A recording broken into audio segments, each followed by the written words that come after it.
I feel like there's no coincidences in life, and the way that we met, it still blows my mind to this day when I think about it, or when we talk about it. You were done Rogan that day, right? Rogan. So you're on this massive high. We're both in LA. Neither of us live in LA. Right. I think that's the start of the story. I check into my hotel. This is from my perspective. I was there to interview the cast of Bohemian Rhapsody. Right. So I just flown into LA. I was checking into my hotel. I'm unpacking my suitcase, and all of a sudden I hear someone trying to break into my hotel room. The door, they're trying the door. This thing won't work. So let me go to mine. It got me to that moment. My buddy Josh, who is, everybody pretty much has learned now knows today who Nita Strauss is. I mean, she's one of the greatest guitar players. She's played with, the bigs, Alice Cooper. She has her own band. My buddy Josh is her fiance. He also is her manager. And just a phenomenal guy. And he's a good buddy of mine. I come out to L.A. Every time he comes to Atlanta, we try to hook up. So I said, hey, you want to go to do Rogan? Joe, come to see Rogan with me. He's like, absolutely. So he had those shirts, and you might remember them. This one was Ego Kills Talent. That was the shirt I was wearing that he gave me, and I loved that shirt because I don't think there's a truer statement than that.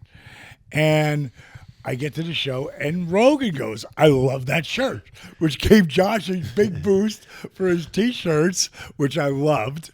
And me and Rogan were having a couple cocktails, So, and when that interview was like 2.5 hours, and we were he got to the end of it, he goes, is there anything else you want to talk about? I go, I can't believe it, but I'm kind of talked out. So I was so pumped, got in the car, and we drive there, and I got to go to the bathroom. Bad. I get out of the car, give him a hug, boom, run inside, put my stuff down. There's that piano that was there, right? In the lobby of the hotel. Right there. Yeah. I put everything down on that, and I go, oh, God, my wallet. Oh, God, now there's a guy who's got a camera, and he's talking to his kid. He's like, and I can hear him, he goes, oh, my God, look behind me. It's DDP, Diamond Dallas Page is back there. I'm like, and I got to go to the bathroom so bad. So friggin', I go, oh, God, I got to call Josh, see if I left it in the car. I call him up. He goes, I just found your wallet. It must have slipped out when you got out. He zooms around. The guy walks up. Is there any way you'll just say hello to my kid? I go to the bathroom so bad. Of course I will, bro. Hey, buddy. Blah, blah, blah, blah. I grab my stuff, and it's all like my wallet, whatever I had, my jacket and everything was all, it wasn't like put together. It was, I was running chaos. I get to the elevator. I push my floor. That I think is my floor. I friggin' run out of the elevator. I go to the door, and I'm pushing the thing in front of it. No. And you open the door. And that's all I hear from the other side. I'm like, what is going on here? So I'm like, they'll figure it out. They'll figure out they're in the wrong room. And then it just keeps getting worse. Oh, fuck it. I can't believe this. So I go over and I look through the people, and I'm like, is that DDP?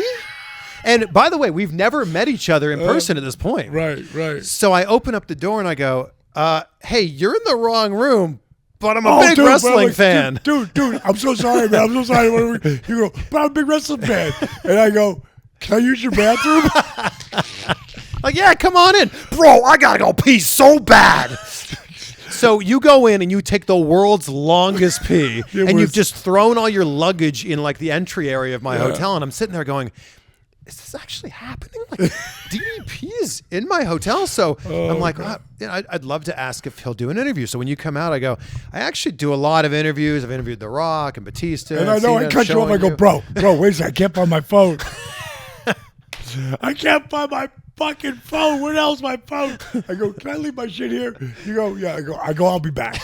So I go downstairs, and they know me in this hotel. It's in Century City, and I'm like, Barry, did you find it? Anybody find a wallet or whatever? I mean, my phone. Did anybody find my phone?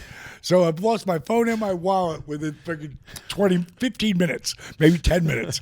So I can't. No. Looking around, and this guy walks up and he goes, "Hey man," he goes, "Did you lose a phone?" And I go, "Yeah." He goes, he took a picture of it. He goes, I gave it over there. They got it over at the front desk. I said, I was just over at the front desk. Finally, I get my watch, my phone. I go upstairs, and then I go, so what were you saying about an interview? And it's funny because I think I was in room, I don't know, 618 and you were in 518. Right. So you just got off at the wrong floor, the other way Off around. the wrong floor. It was the same thing. And I was like, yeah, so I interview a bunch of celebrities. I'm actually in town to interview the cast of Bohemian Rhapsody. And you're like, let's do it right now. I'm like, what do you mean? You're like, let's do it right now, bro. And I'm like right now, Like right now? right now. Like we're here. Let's do it. Okay. And this is the funny thing. I never travel with my camera gear. But after that trip, I was going to land in Fort Lauderdale and then immediately interview the Bucks, like right from the airport. It was the only reason I had my gear with me. And I was like, this is perfect. I actually have my stuff with me. So I called my buddy Jake and I was like, hey, are you free? He's like, yeah, I'll be right there. And I'm like, I can't believe the timing of this. I can't believe that you're at my room.